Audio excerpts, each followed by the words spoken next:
এখানে বসতে পারবেন আর এখান থেকে সুন্দর ভিউ পাবেন। আমার আগাগোড়ে একটা কমপ্লেন আছে যে সিটগুলো খুব ছোট হয়, মানে যখন এইভাবে বসবেন না এই লেন্থগুলো খুব ছোট হয়। তো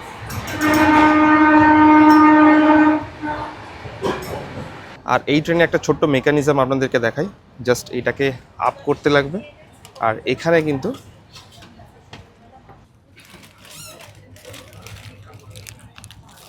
মাথার উপরে ব্যাগ রাখার কোনো স্পেস নেই, ব্যাগ কিন্তু আলাদা এরকম র্যাকে রাখতে হবে। তো সব থেকে প্রথমে এখানে স্যান্ডউইচ রয়েছে, স্যান্ডউইচের সঙ্গে সস। তো আপনারা যদি শতাব্দীর সঙ্গে মানে শতাব্দীর ভিস্টার ডোমের সঙ্গে বন্দে ভারতের কম্পারিজন করেন, বন্দে ভারত কিন্তু প্রতিবারই দার্জিলিং মেল না হলে বন্দে ভারত।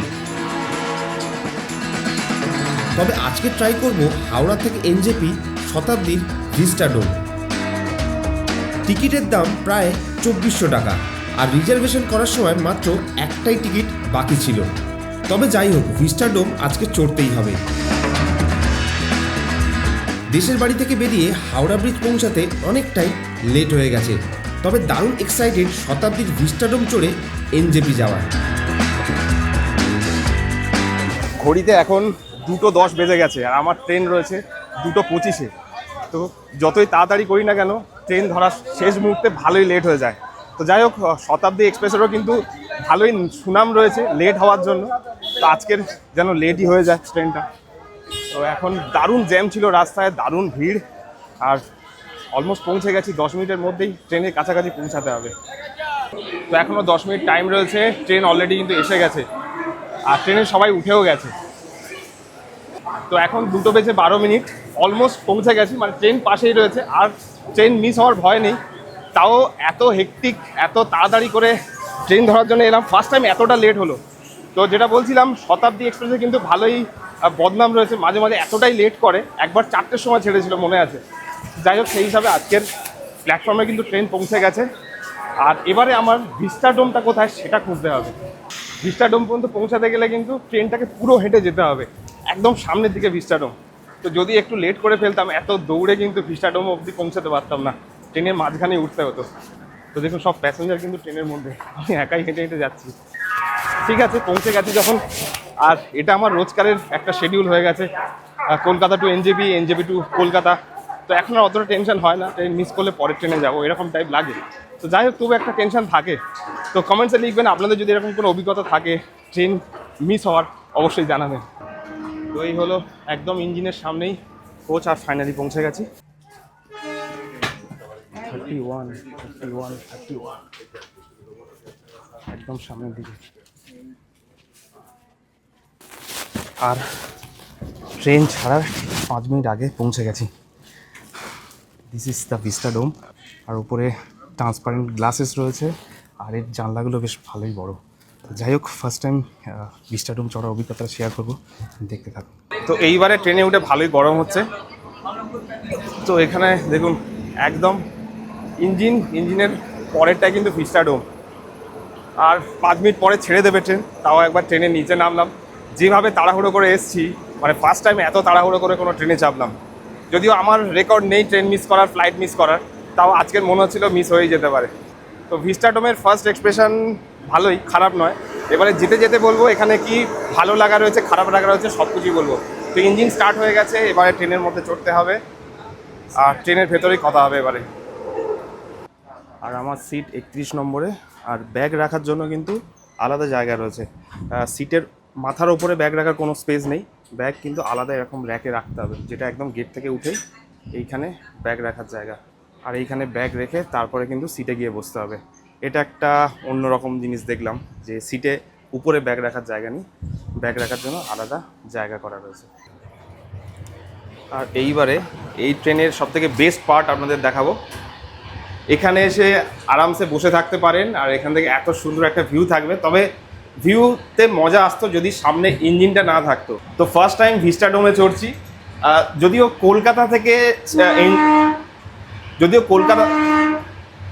ভালোই জোরে সাউন্ড হচ্ছে, যদিও কলকাতা থেকে যদি এনজেপি যান তো সেই ফিলটা অতটা এনজয় করতে পারবে না, কারণ সামনেই ইঞ্জিন রয়েছে। তো ইঞ্জিন কিন্তু পুরো ভিউ যেটা সেটা গার্ড করে দিচ্ছে। তাও সাইড থেকে ভালো এনজয় করতে পারবেন, এখানে বসতে পারবেন আর এখান থেকে সুন্দর ভিউ পাবেন। তো আমার সাজেশন এটা রইলো, যদি ভিস্টাডোম চড়তে হয়, মানে যদি ভিস্টাডোমের মজা নিতে হয়, তাহলে শিলিগুড়ি থেকে ফেরার পথে ভিস্টাডোম নেবেন, সেটা আরও বেশি ভালো ভিউ পাবেন। তবে ভিস্টাডোম চড়তে গেলে আলিপুরদুয়ারের একটা ভিস্টাডোম রয়েছে, নেক্সট ভিডিওতে ওটা আপনাদের সঙ্গে শেয়ার করবো, অবশ্যই দেখবেন। তার আগে এই ট্রেনের প্রস অ্যান্ড কনস কী কী রয়েছে সেটাও দেখাবো, লাঞ্চ কীরকম, ডিনার কীরকম, পুরোটাই দেখাবো। আর অবশ্যই বলবো এই ট্রেনে কত টাকা খরচা, কখন আসবেন, কীরকম ভিউ পাবেন, পুরো ডিটেলস থাকবে এই ভিডিওতে।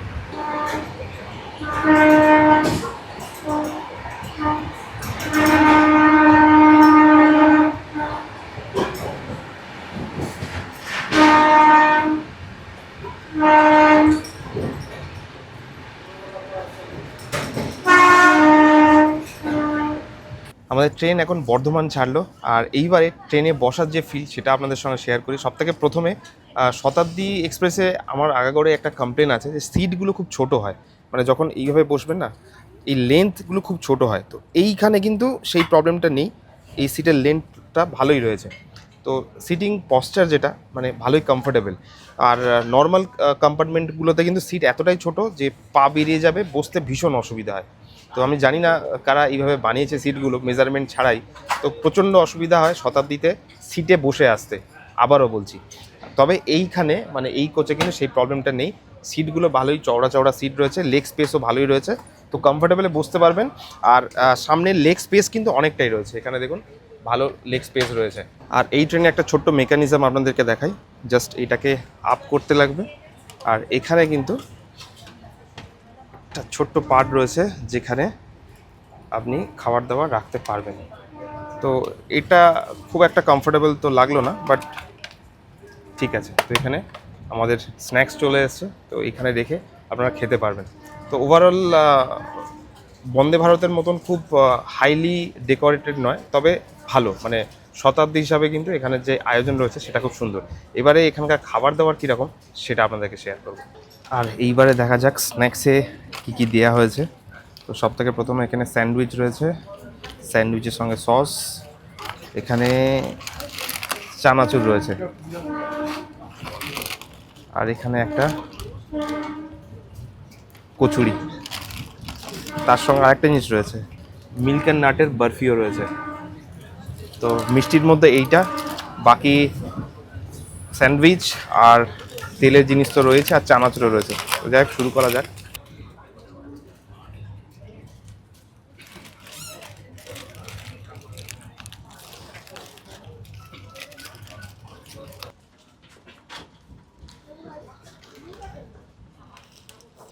স্যান্ডউইচ খাওয়া শেষ করে এবারে চা খাবো। বাড়িতে অনেক সকাল সকাল খেয়ে বেরিয়েছিলাম, তো শিলিগুড়িতে গিয়ে কিন্তু চা খাওয়ার ভালোই অভ্যেস তৈরি হয়ে গেছে। ট্রেনের বাকি খাবার ভালো লাগুক না লাগুক, চাটা কিন্তু বেশ ভালো লাগে। তো আজকের প্রায় সারা দিনের জার্নি রয়েছে, মানে পুরো বেলাটাই ট্রেনে বসে থাকতে হবে। রাতে কটায় পৌঁছাবো সেটা জানি না, কারণ শতাব্দী মাঝে মাঝে লেট করে, বাজে অভিজ্ঞতাও রয়েছে, রাত 1টার সময় পৌঁছাতে দেখেছি শতাব্দীকে। তো সেটা দেখা যাক কটায় পৌঁছাই। তো আজকে এই ছোটো স্পেশাল ট্রিপটা কিন্তু ভিস্টাডোম নিয়ে। কালকের আমরা শিটং যাচ্ছি, শিটংয়ের ট্রিপটা কয়েকদিন পরে আসবে, শিটংয়ের কমলা লেবুর আপডেট দেবো, তো সঙ্গে থাকবেন, দেখতে থাকবেন। তো এখনও কিন্তু ট্রিপ কমপ্লিট হয়নি, রাতের ভিস্টাডোম কেমন লাগে, শিলিগুড়ি কটায় পৌঁছাই, পুরোটাই বলবো, দেখতে থাকো।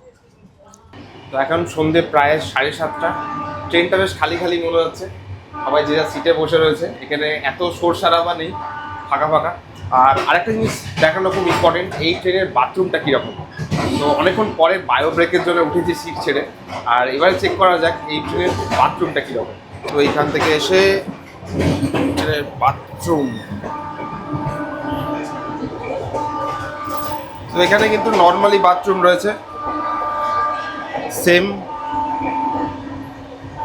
বন্দে ভারতের মতন বাথরুম কিন্তু এখানে নেই, নর্মাল বাথরুম, ফ্ল্যাশ সুইচ।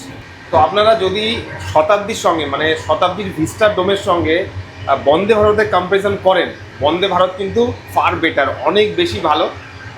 এখানে শতাব্দীর নর্মাল সিটের থেকে এই সিটগুলো একটু কমফোর্টেবল, কিন্তু বন্দে ভারতের সঙ্গে তুলনা করা যায় না।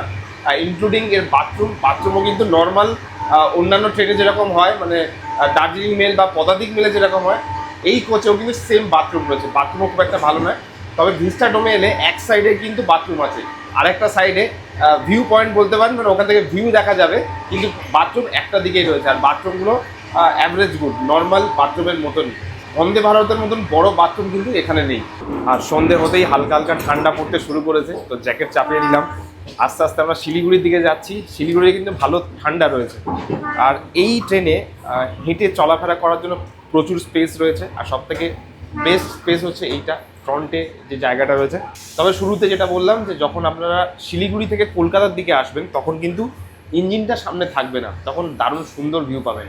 আর কলকাতার থেকে যদি শিলিগুড়ি যেতে হয় তাহলে কিন্তু ভিস্টাডোম অতটা আপনাদের সুন্দর যে ভিউ সেটা দিতে পারবে না, কারণ সন্ধে হয়ে গেলে আর কোনো ভিউ দেখতে পাবেন না, আর বর্ধমানটা ক্রস করলে কিন্তু সন্ধে হয়ে যাবে।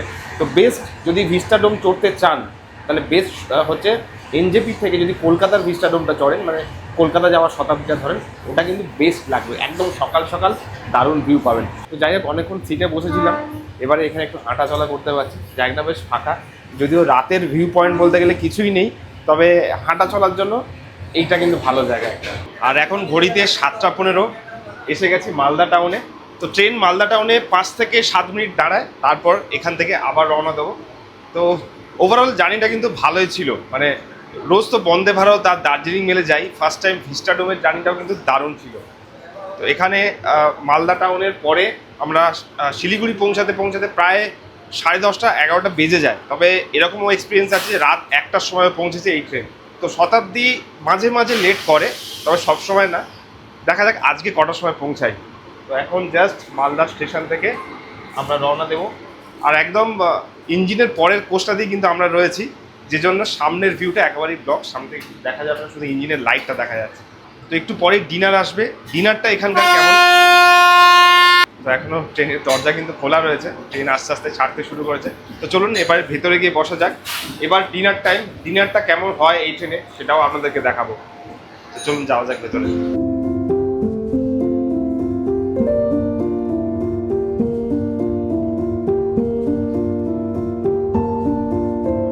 একটু আগেই ডিনারের কথা বলছিলাম, তবে ডিনারের আগেই স্যুপ চলে এসছে।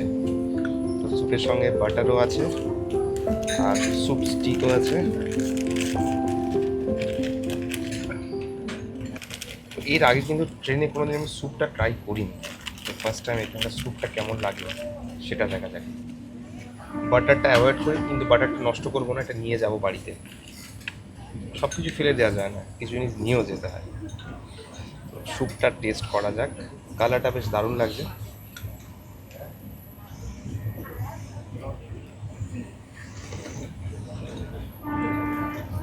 স্যুপটা কিন্তু বেশ দারুণ।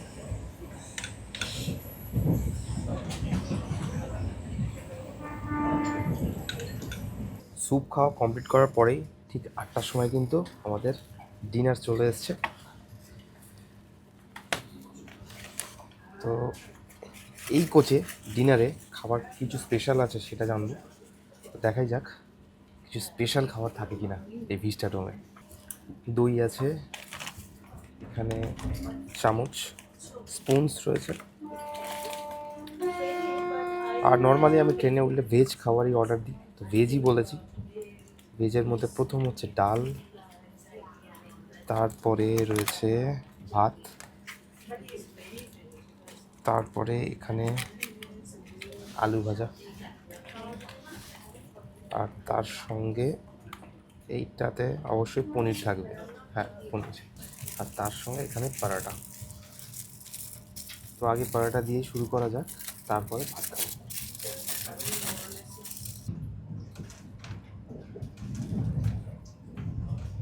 দই বাদে এখানে কিন্তু আলাদা করে কোনো মিষ্টি দেওয়া হয়নি, মিষ্টি দেখতে পাইনি। প্রত্যেকবার একটা শুকনো টাইপের রসগোল্লা থাকে, সেটা কিন্তু নেই এবারে।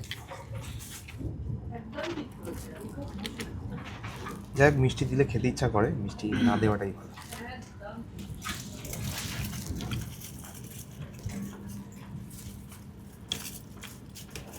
ট্রেনের পরোটাটা আমার হামেশাই ভালো লাগে।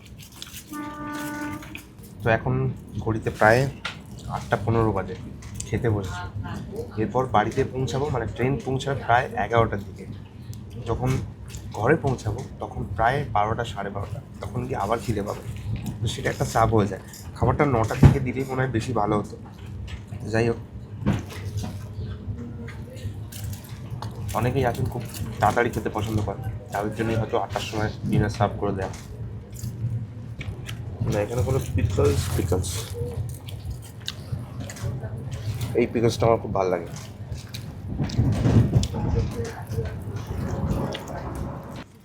দেখুন, এই ট্রেনের খাবারটা আমি আদৌ খারাপ বলতে পারবো না, সাদা মাটা, তবে আমার মতে একটু বেটার হতে পারতো, মানে করা যেতে পারতো। জানি না এখানে কি কস্ট কাটিং রয়েছে, খাবারটা বড্ডই যেন সাদা মাথা লাগে। আপনাদের কি মতামত অবশ্যই কমেন্টস করবেন। আমার এটা মতামত, সেটা আমি জানালাম যে একটু প্রিমিয়াম সেগমেন্টে খাবার দাবারটা একটু বেশি প্রিমিয়াম হলে বেশি ইন্টারেস্টিং। বাকি ফেয়ার এনাফ, খাবার দাবার ভালো। এখন ঘড়িতে প্রায় 8:45 বাজে, ট্রেন এখন বারসই জংশনে। তো মোটামুটি রাইট টাইমেই চলছে, মানে 5-10 মিনিট এদিক ওদিক রয়েছে। তো আশা করছি আমরা 10:30 থেকে 11:45-র মধ্যে এনজেপিতে পৌঁছে যাব। তো ডিনার ফিনার কমপ্লিট হয়ে গেছে, এবারে ঘুম আসছে না, কারণ একটু পরেই পৌঁছে যাব, তো ঘুমিয়ে লাভ নেই। আজকে এই শতাব্দী এক্সপ্রেসের ভিস্টাডোমে চড়ে কিন্তু বেশ ভালোই এনজয় করলাম। আর এখানে ফিলটা অনেকটাই আলাদা নর্মাল বন্দে ভারতের থেকে। মোটামুটি কমফোর্টেবল জার্নি ছিল, খাবার দাবারও ঠিকঠাকই ছিল। আর এবারে যদি রাইট টাইমে পৌঁছে যেতে পারি তাহলে বেশ ভালোই হয়। আর ট্রেন মোটামুটি খালি হয়ে গেছে, অনেকে কিন্তু মালদাতে ম্যাক্সিমাম খালি হয়ে গেছে। তো যাই হোক, আর কিছুক্ষণ ওয়েট করি, তারপর দেখা যাক এক্স্যাক্ট কটার সময় আমরা এনজেপি পৌঁছাই।